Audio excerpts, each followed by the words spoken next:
வடலூர் 4 முனை சந்திப்பில் தொடரும் வாகன நெரிசல் கட்டுப்படுத்த தினமும் போக்குவரத்து போலீசார். கடலூர் மாவட்டம் வடலூர் 4 முனை சந்திப்பு பகுதியில் கடும் போக்குவரத்து நெரிசலால் வாகன ஓட்டிகள் மிகுந்த சிரமத்திற்கு ஆளாகி வருகின்றனர். வடலூர் காவல் நிலையம் உட்புறம் போக்குவரத்து தனி காவல் நிலையம் தொடங்கப்பட்டு செயல்பட்டு வரும் நிலையில் அடிக்கடி வடலூர் 4 முனை சந்திப்பு பகுதியில் போக்குவரத்து நெரிசல் ஏற்பட்டு வருவதால் அவ்வழியே பயணிக்கும் வாகன ஓட்டிகள் மிகுந்த சிரமத்திற்கு உள்ளாகி வருகின்றனர். மேலும் சென்னை கும்பகோணம் மற்றும் கடலூர் விருத்தாச்சலம் தேசிய நெடுஞ்சாலையை இணைக்கும் இடமாக வடலூர் 4 முனை சந்திப்பு பகுதி திகழ்கின்றது.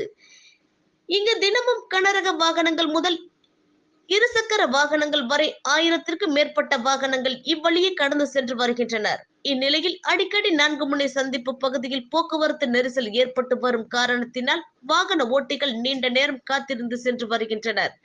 இதனால் சென்னை கும்பகோணம் தேசிய நெடுஞ்சாலை மற்றும் கடலூர் விருத்தாச்சலம் தேசிய நெடுஞ்சாலையில் வாகனங்கள் நீண்ட வரிசையில் அணிவகுத்து நிற்பது தொடர்கதையாகி வருகின்றது.